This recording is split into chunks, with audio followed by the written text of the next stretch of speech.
Bonsoir à tous. Lecture du soir, le pouvoir du pardon radical. Chapitre 12.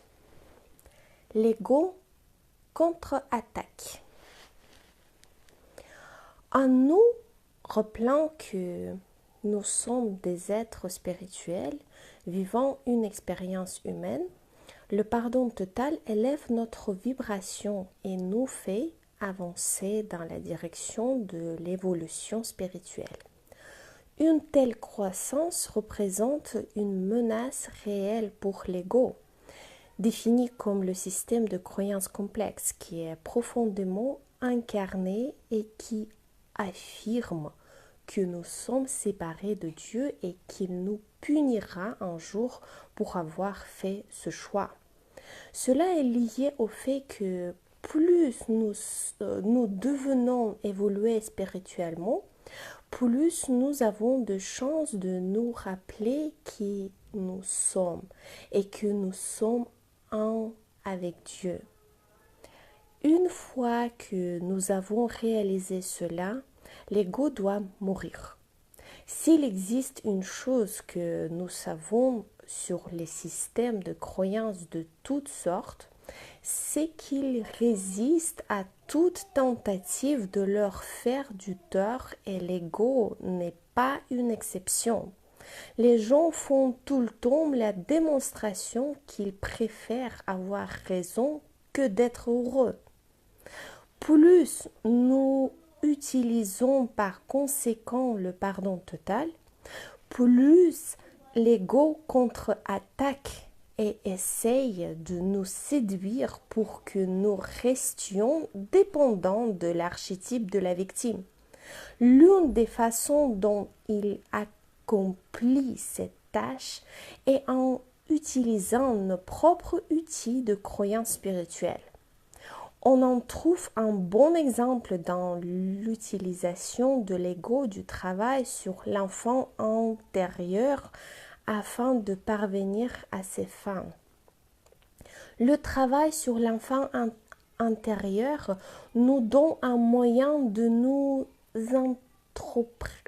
introspecter et de guérir les blessures de l'enfance que nous portons toujours en nous à l'âge adulte et qui continuent d'affecter nos vies à l'heure actuelle.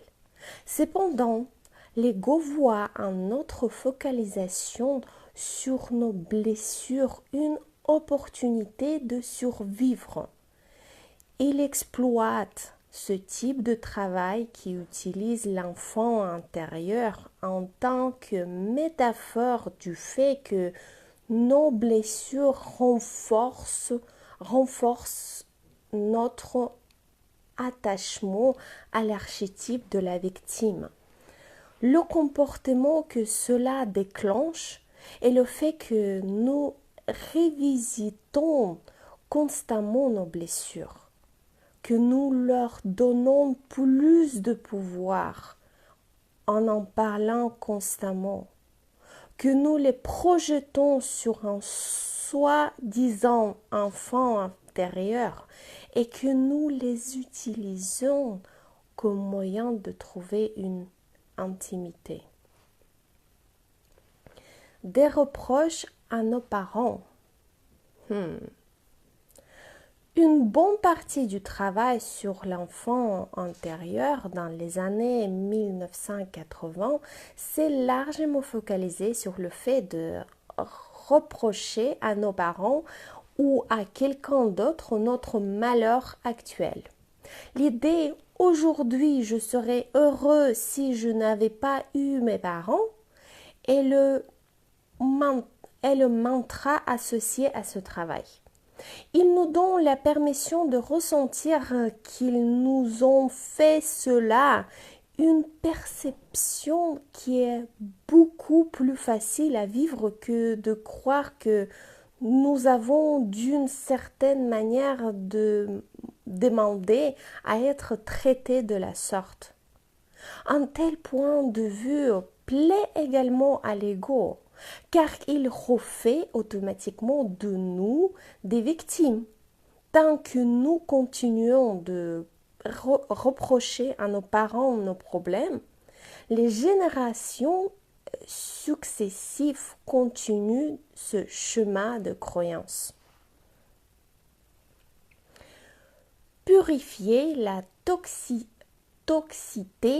émotionnelle. Je ne veux pas sous-entendre que le fait de rentrer en contact avec notre rage et notre souffrance réprimée de l'enfance, ainsi que de trouver des moyens de les libérer est mauvais. En fait, il est essentiel de le faire.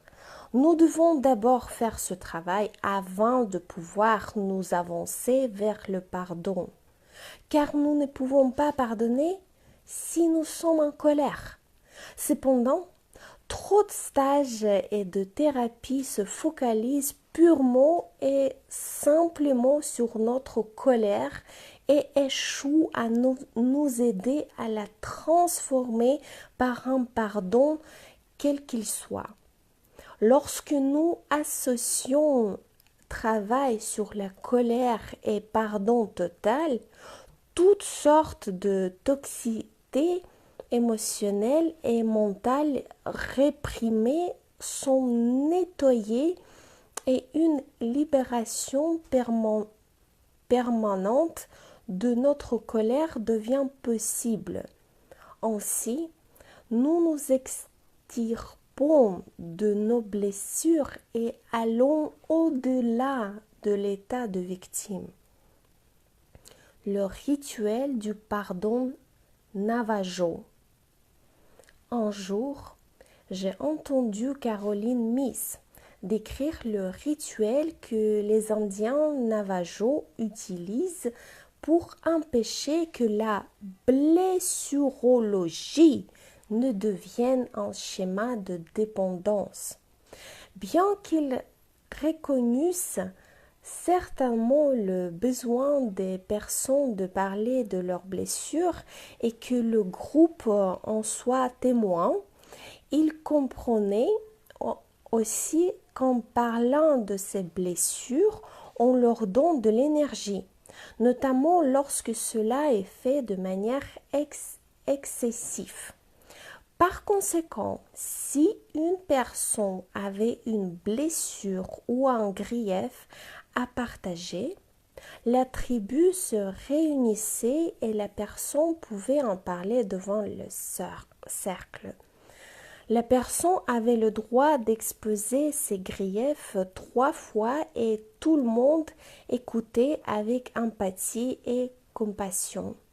À la 4e fois, cependant, lorsque la personne entrait dans le cercle, tout le monde lui tournait le dos. Cela suffit.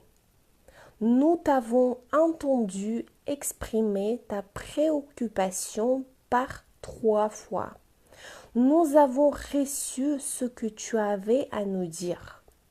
Maintenant, lâche prise. Nous ne t'écouterons plus, disait-il. Cela servait de rituel puissant de soutien pour permettre de lâcher prise sur une douleur passée. Imaginez que nous soutenions nos amis de la même manière et si, après qu'ils se furent plaintes de leurs blessures et de leur victimisation par 3 fois, nous leur disions alors « Je t'ai entendu suffisamment parler de ce sujet. Il est temps que tu lâches prise. Je ne donnerai pas à tes blessures plus de pouvoir sur toi en te permettant de m'en parler davantage. Je t'aime trop pour cela. » Je suis sûre que si nous faisions cela, nombre de nos amis nous qualifieraient de traîtres. Il est probable qu'ils considéreraient notre comportement non comme un acte de soutien bienveillant et pur, mais comme un acte de trahison. Et il se pourrait qu'ils se retournent contre nous immédiatement. Ça, c'est sûr. Être un véritable ami. Si nous devons véritablement nous soutenir les uns les autres dans notre évolution spirituelle, je crois que nous n'avons pas d'autre choix que de prendre le risque de poser nos limites avec ceux que nous aimons et de faire de notre mieux pour les aider doucement à dépasser leur dépendance à leurs blessures. Yes. Un tel acte nous mènera à l'accomplissement de notre mission collective qui consiste à transformer l'archétype de la victime et à se rappeler qui nous sommes réellement. Chapitre 13. Ton médecine et pardon.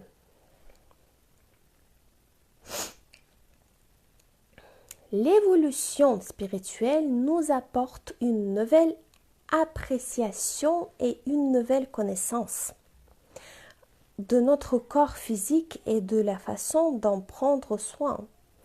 Le paradigme médical que nous avons mis en place durant les 300 dernières années, depuis que le philosophe français Descartes a défini le corps comme une machine, change radicalement à mesure qu'il avance vers une approche corps et mental holistique. Nous pensions auparavant à la santé en termes d'absence de maladie. Maintenant, nous pensons à la santé en termes de circulation de notre force de vie, prana, chi, etc., dans notre corps. Pour obtenir une santé optimale, cette force de vie doit pouvoir circuler librement. Nous ne pouvons pas être en bonne santé si notre corps est encrasé par l'énergie du ressentiment, de la colère, de la tristesse, de la culpabilité et du chagrin. Lorsque nous parlons ici de corps, nous incluons le corps physique qui est un corps énergétique, le corps subtil qui nous entoure.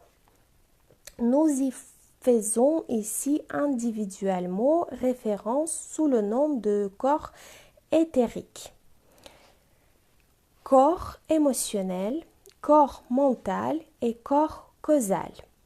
Chacun a une fréquence différente.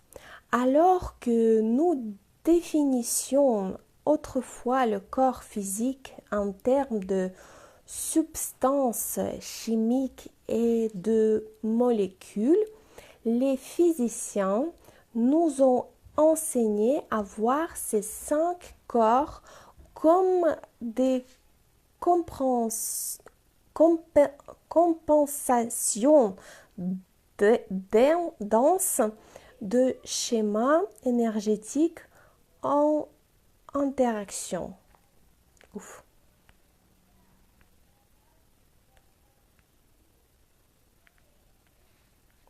Pardon.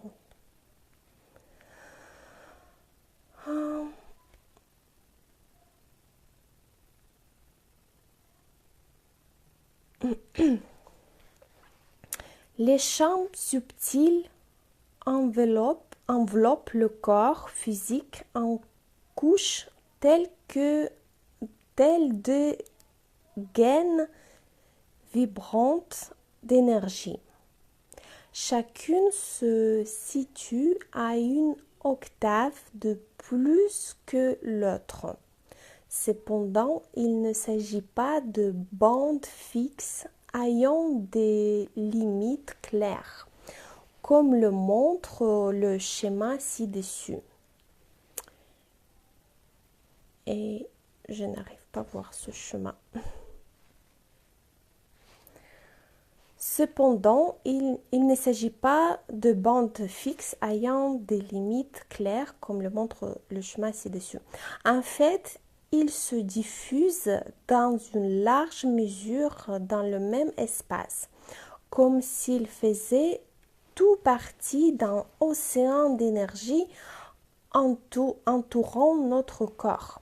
Les corps subtils ne sont pas tant définis par leur position dans l'espace que par les fréquences différentes auxquelles ils vibrent. Les corps subtils sont en résonance harmonique avec les schémas vibrants du corps physique, permettent à la conscience, le mental, d'interagir avec le corps. C'est très dur à comprendre, mais c'est très intéressant. C'est à cela que l'on fait référence lorsque l'on parle de continuum corps-mental. Le mental existant à la fois à l'intérieur et à l'extérieur du corps physique. Pour plus de détails sur les qualités et les objectifs attribués à chacun de ces corps subtils, voir la troisième partie, chapitre 15. Oh, on va voir encore. Les filtres encrasés gênent le calorifère. Les filtres encrasés gênent le calorifère. Pour enraciner ce concept dans une analogie pratique, imaginez que nos corps sont comme les filtres que l'on trouve typiquement dans les calorifères.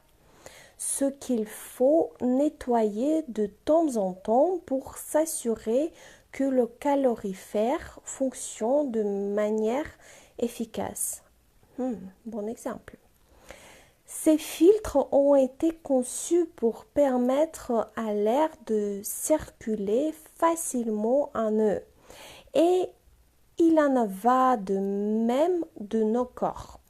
La force de vie doit être libre de couleurs et aisément à travers tous nos corps, notre corps physique et nos corps subtils également.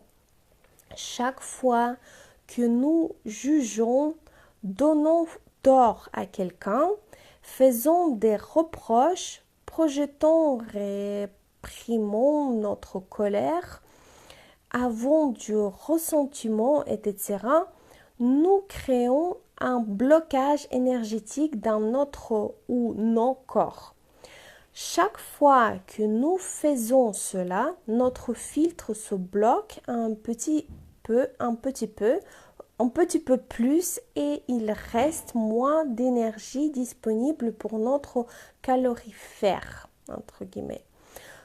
Tôt ou tard, le filtre ne peut plus assumer sa mission et, privé de l'oxygène vital nécessaire pour continuer de brûler, la flamme meurt. Plus simplement, lorsque nos corps physiques et subtils se bloquent trop et empêchent la force de vie d'y circuler aisément, notre corps commence à se refermer. En de nombreux cas, cela se manifeste d'abord sous forme de dépression. Finalement, notre corps tombe malade et, si les blocages ne sont pas éliminés, nous pouvons mourir. Vous vous rappelez peut-être que ma sœur Gilles a ressenti une libération énergétique lorsqu'elle a commencé à penser en termes de pardon total. Son filtre de force de vie était bloqué par son système de croyances toxiques concernant ce manque de dignité, pour ne pas mentionner son ressentiment passé, sa colère, sa tristesse et ses frustrations concernant la situation qu'elle vivait. Lorsqu'elle a lâché prise, ses blocages énergétiques furent libérés, ce qui lui a permis de changer l'état émotionnel également. Chaque fois que vous pardonnez totalement, vous libérez d'énormes quantités d'énergie et de force de vie qui peuvent ensuite être mises à la disposition de notre guérison, de notre créativité et de l'exposition du but véritable de notre vie. Waouh! Comment Farah s'est libérée de sa grippe? Un de mes proches amis, Farah Allen, cofondateur de l'école de massage d'Atlanta et conseillère corps et mental, est tombé malade à cause d'une souche de grippe particulièrement virulente qui alitait généralement les gens pour au moins 10 jours. Il fut très atteint, mais au lieu de donner toute son énergie au virus, il décida d'effectuer un travail intérieur à ce sujet afin de tenter de modifier le schéma énergétique maintenant le virus en place. En utilisant un processus connu sous le nom d'imagination active, qui demande simplement d'écrire nos pensées sous forme de flot de conscience, il découvrit un problème émotionnel lorsque alors inconscient et non résolu. Il eut recours au pardon total pour se libérer de ce problème à la grippe, et la grippe disparut pratiquement immédiatement.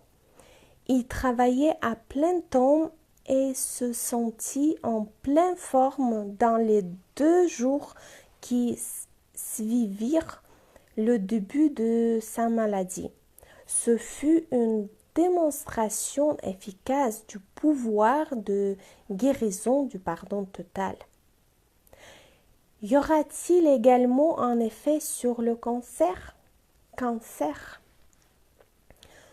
Supposez qu'il se soit agi d'un cancer à la place d'une grippe et que nous pensions qu'il a démarré à cause d'une émotion profondément réprimée. En se disant que sa cure consistait à libérer ce blocage énergétique, nous aurions pu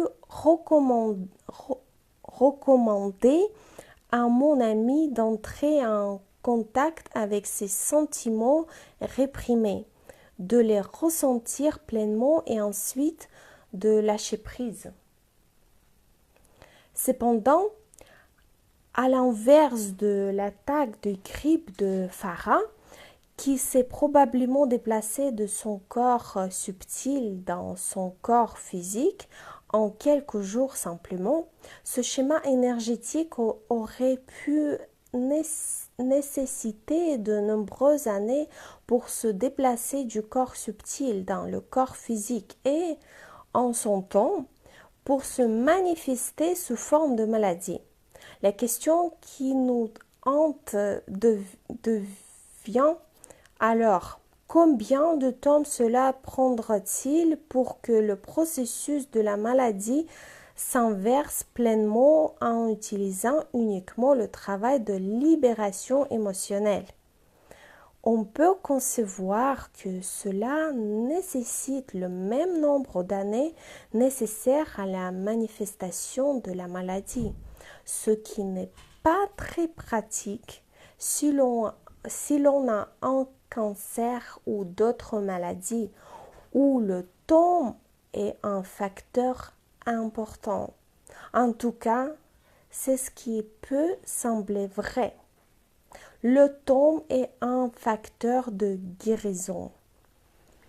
Nous pensions par le passé que le temps était quelque chose de fixe et de linéaire jusqu'à ce que Einstein prouve que le temps est en fait relatif et que la conscience devient un facteur de l'équation. Plus notre conscience est élevée, plus nous évoluons rapidement et plus les changements se produisent rapidement, quelle que soit la zone physique à laquelle nous prêtons attention. Et oui, c'est vrai. Pensez à la conscience en tant que fréquence vibratoire. Cela prendrait probablement beaucoup trop de temps pour énergétiquement inverser le processus d'apparition du cancer si nous possédions une fréquence vibratoire peu élevée. Elle sera automatiquement basse si nous avons peur, éprouvons de la colère ou du ressentiment en nous-mêmes, pensons que nous sommes victimes et ou avons notre énergie bloquée dans le passé.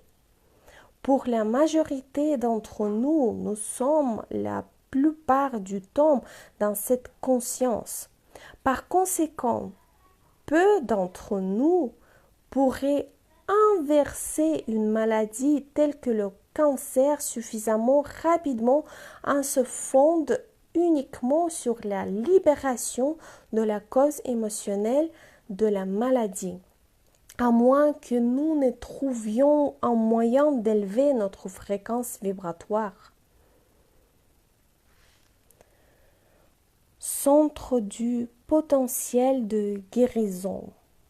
Il croise le temps, le pardon total et la conscience.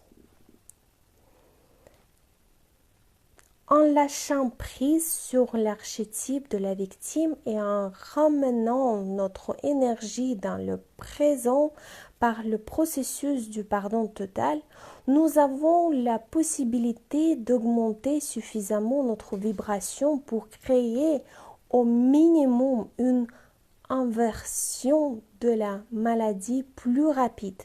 Si ce n'est immédiate. Nous augmentons nos chances si nous incluons également d'autres façons d'augmenter notre vibration, telles que la prière et la méditation. Exemple, une dame qui participait à l'un de nos stages avait subi plusieurs opérations pour un cancer des ovaires et les médecins venaient de lui donner tout au plus 3 mois à vivre. Elle était déprimée et il lui restait peu de force de vie. Elle déclara qu'elle ne venait au stage que parce que les personnes de sa paroisse avaient réuni l'argent pour qu'elle puisse le faire. Elle s'était donc sentie obligée de le faire. Nous avons travaillé avec elle et le 3e jour, une percée merveilleuse s'est produite qui l'a mise en contact avec un événement qui s'était produit lorsqu'elle avait 2 ans et demi et que l'avait fait croire qu'elle était profondément indigne.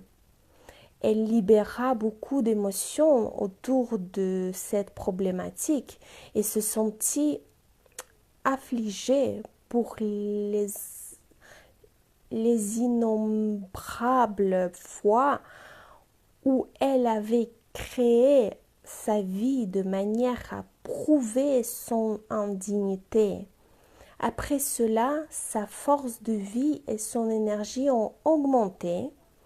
À la fin du stage, elle était tout à fait décidée à trouver un programme alternatif qui lui permettrait de vaincre son cancer et de prouver que le pronostic des médecins était faux.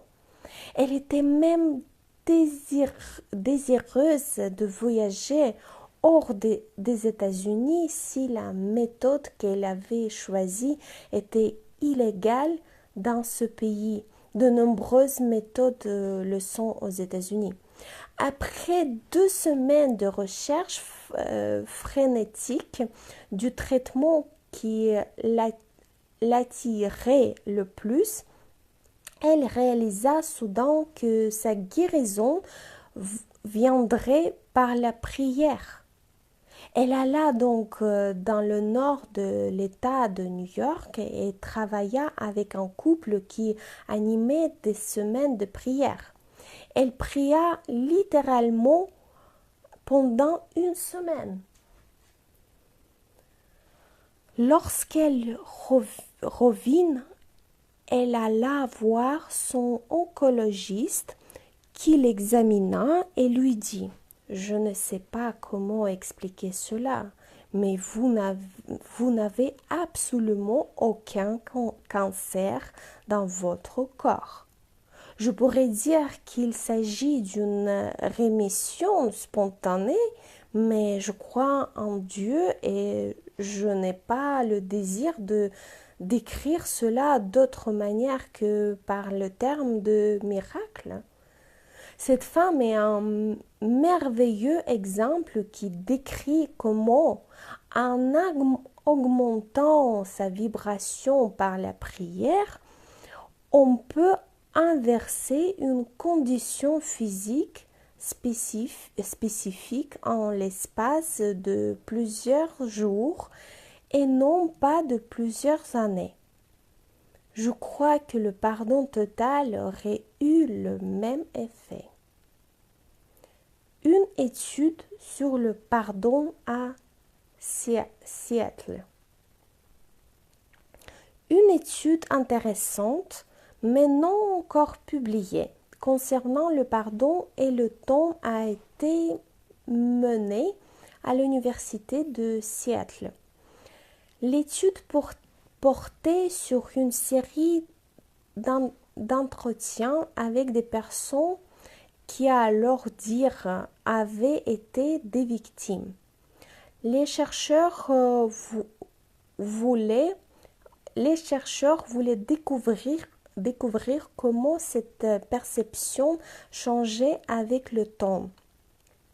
Des découvertes préliminaires ont montré que la sérénité qui était décrite comme le fait de ne plus avoir de ressentiment ne se manifestait pas par un quelconque acte de pardon, mais par une découverte soudaine qu'il avait pardonné.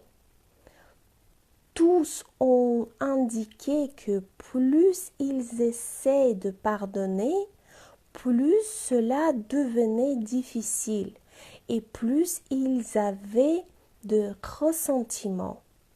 Ils ont arrêté d'essayer de pardonner et ont simplement lâché prise. Étonnamment, après différents intervalles de temps, ils ont réalisé qu'ils ne portaient plus en eux de ressentiment et qu'ils avaient en fait pardonné. Une découverte plus récente et encore plus intéressante a révélé qu'avant de réaliser qu'ils avaient pardonné, ils avaient été pardonnés. Il importait peu de savoir qui leur avait pardonné quoi. Cependant, cela indique certainement que le pardon est un changement énergétique. ayant été eux-mêmes pardonnés, ce qui avait créé une libération d'énergie bloquée. Ils étaient capables de libérer leur propre énergie bloquée concernant quelqu'un d'autre. Cette étude renforce non seulement l'idée que le pardon ne peut pas être voulu, mais elle montre aussi que le pardon se produit en tant que processus de transformation interne résultant à la fois du fait que l'on lâche prise sur son attachement au ressentiment et que l'on accepte d'être pardonné. De plus, les résultats de cette étude mettent en valeur l'étape 9 du processus en 12 étapes utilisées avec succès par des millions de personnes travaillant avec les alcooliques anonymes et dans d'autres programmes similaires. L'étape 9 nous invite à nous amender vis-à-vis de ceux qui nous ont nui et à demander à ces personnes de nous pardonner. Lorsque nous réalisons que nous avons déjà été pardonnés, cela libère notre énergie, ce qui nous permet non seulement de pardonner à autrui, mais de nous pardonner à nous-mêmes également. Le temps guérit rapidement ou lentement. Certaines personnes pourraient répliquer que l'étude de Seattle illustre la lenteur du processus du pardon et montre que le pardon est une méthode plutôt inefficace pour traiter une maladie telle que le cancer. Dans de nombreux cas, cela a pris des décennies avant que certaines personnes ne découvrent qu'elles avaient été pardonnées. Cependant, il est important de comprendre que l'étude ne faisait pas de distinction entre le pardon total et le pardon traditionnel. Il est évident qu'elle décrivait cette dernière méthode. Je parierais volontiers que si le groupe sujet avait été divisé en deux, un groupe travaillait avec le pardon total et l'autre utilisait le pardon traditionnel, le groupe ayant bénéficié en plus de la connaissance du pardon total aurait atteint l'état de sérénité infiniment plus rapidement que les autres groupes. Néanmoins, je ne revendique pas que le pardon total se produit toujours de manière instantanée.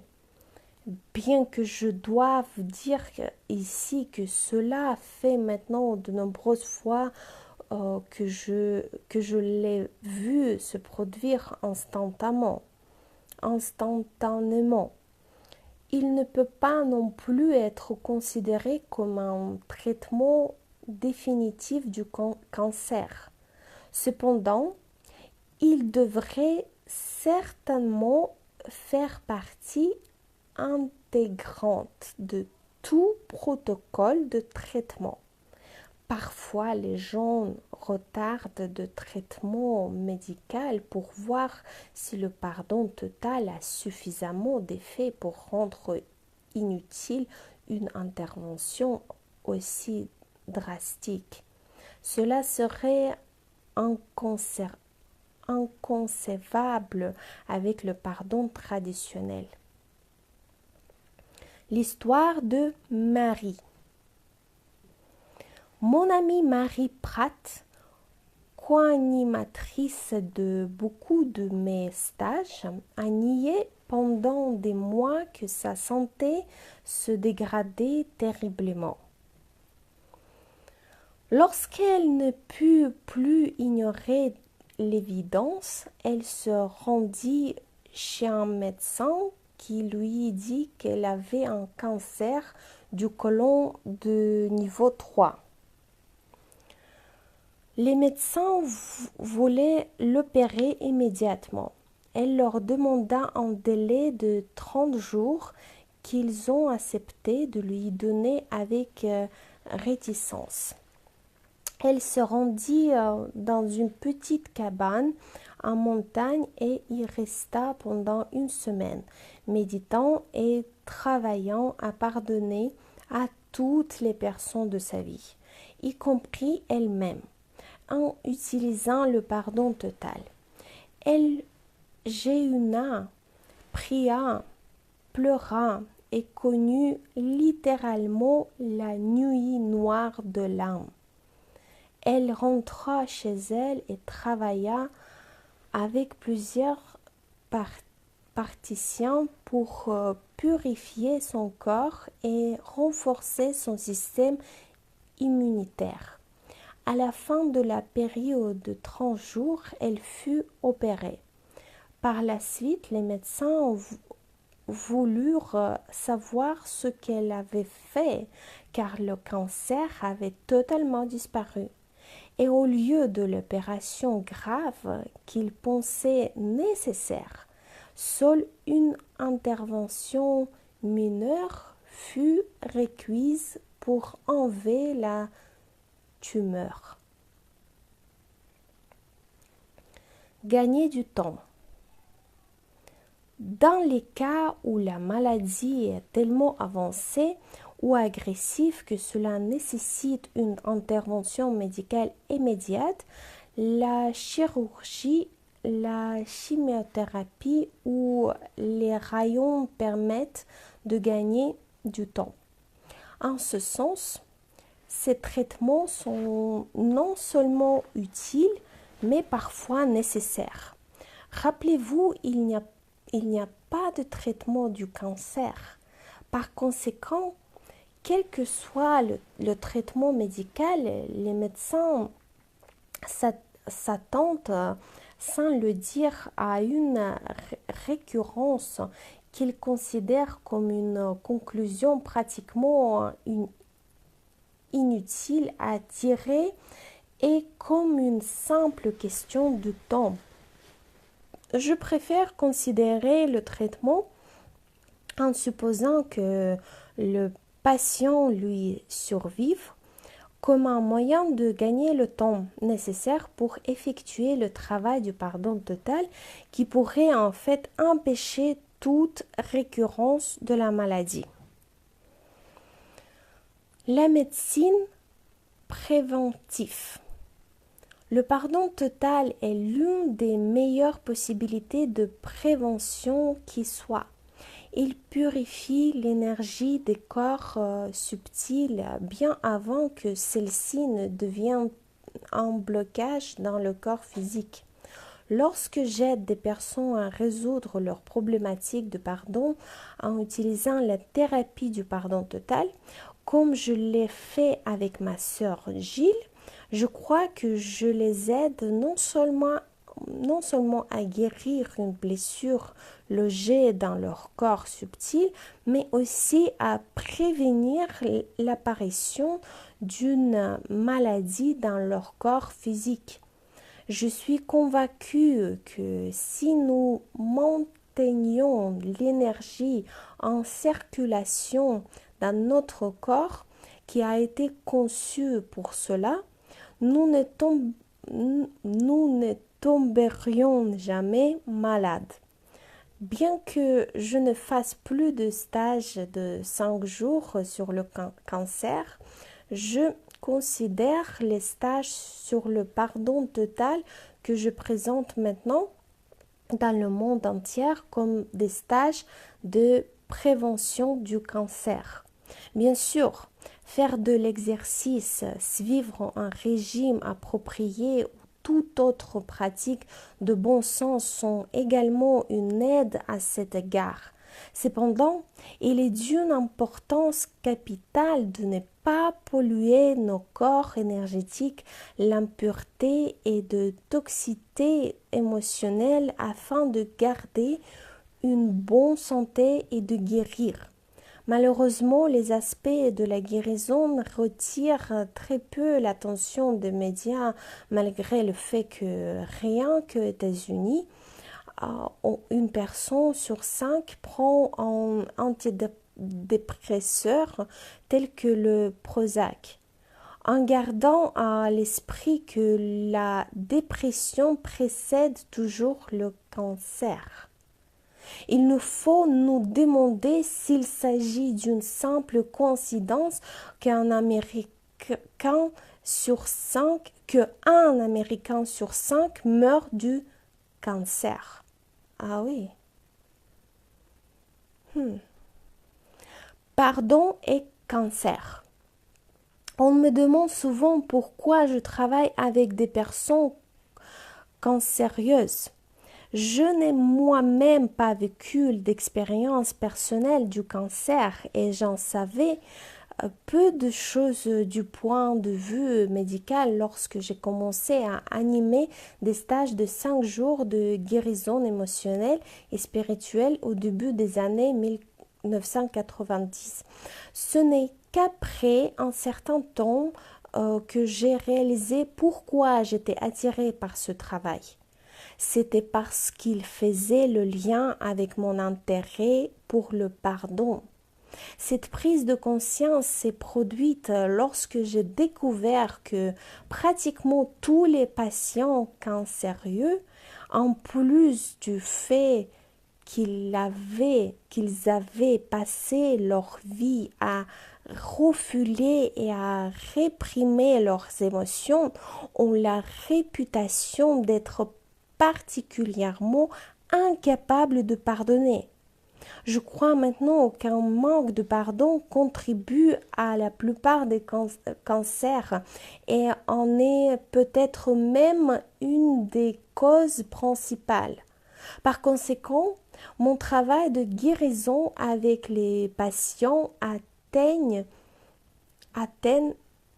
du cancer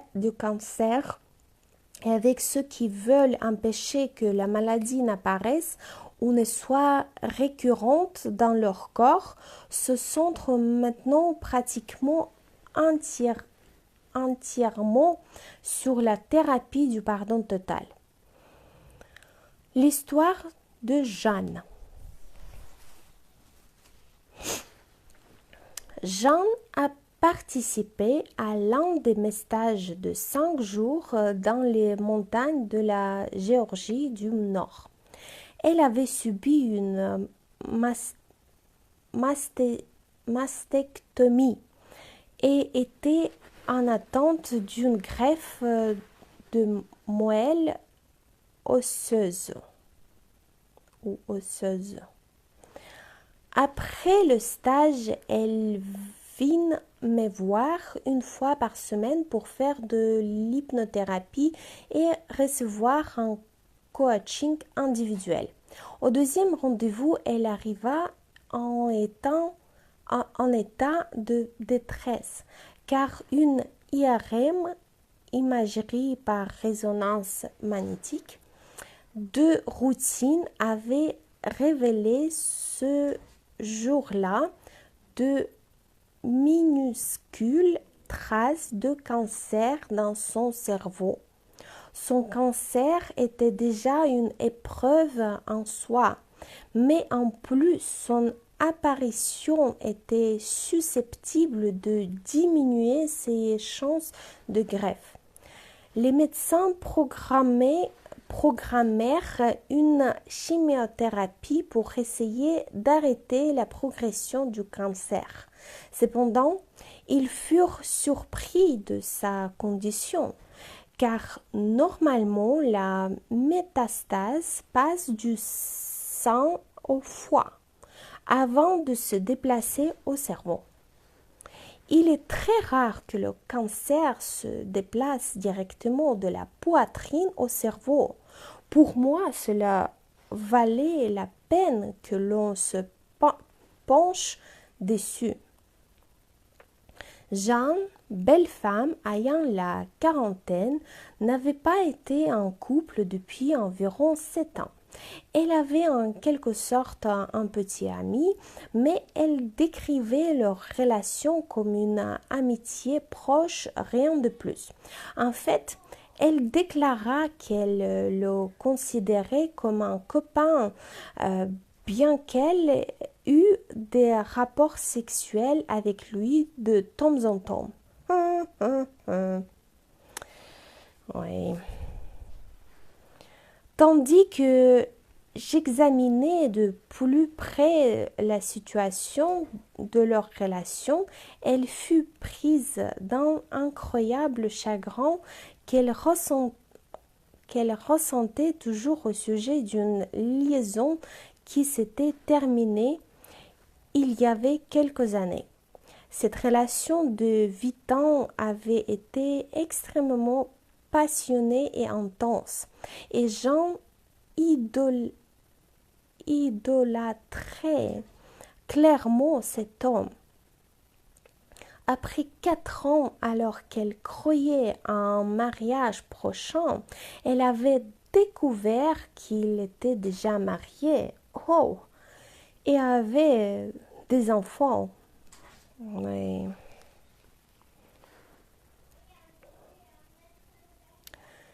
Il n'avait pas l'intention de quitter sa femme.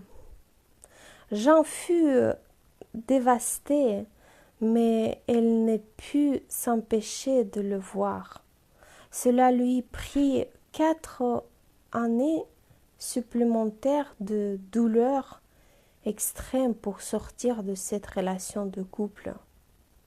Il était clair pour moi qu'à la suite de cet échec relationnel, Jeanne s'était complètement coupée de ses émotions et qu'elle ne se permettrait plus jamais de s'impliquer si profondément avec un homme. Je ne fus pas non plus surpris de constater qu'elle avait eu le cœur brisé. La plupart des femmes ayant un cancer du sang ont eu le cœur brisé à un moment ou à un autre de leur vie. Le sang est l'organe qui nourrit et qui se trouve à proximité du cœur, relié à lui. Tandis qu'elle passait la porte à la fin de séance, Jean dit en murmurant: « Je l'ai mis au grenier. » Je me suis arrêtée net. « Que voulez-vous dire ?» lui demandai-je. « Eh bien, j'ai placé dans une boîte tout ce que j'ai accumulé pendant plusieurs années et qui était lié d'une manière ou d'une autre à cet homme, ou qui me rappellerait sa présence. Puis j'ai placé la boîte au grenier. Elle y est encore. Je ne l'ai pas touchée depuis. Je lui ai dit de se rasseoir et de me redire cela. Je lui ai fait répéter 3 fois la même chose. Soudain, elle vit le lien entre la boîte au grenier qui représentait son histoire d'amour brisé et son cancer du cerveau. « Oh mon Dieu, dit-elle, c'est lui qui est présent dans ma tête, n'est-ce pas? Il est dans mon grenier. » Je lui ai dit de rentrer chez elle, de monter dans le grenier et de prendre la boîte. Je lui ai demandé de la porter à la prochaine séance afin que nous puissions l'examiner objet par objet. Elle programma de me raconter l'histoire de chaque objet jusqu'à ce que nous en ayons exorcisé l'énergie et libéré la souffrance qu'elle avait réprimée. Jean comprit que cela pourrait bien être la clé de sa guérison et elle était très enthousiaste. Tragiquement, elle eut une attaque les jours suivants et fut amenée à l'hôpital. Elle mourut un mois plus tard sans avoir touché à la boîte qui se trouvait dans son grenier. Le fait de regarder le contenu de la boîte et de ressentir la souffrance de son amour perdu aurait peut-être été une épreuve trop lourde pour elle. Et je pense que, à un certain niveau, elle a peut-être décidé de cesser de vivre plutôt que de faire face à sa souffrance.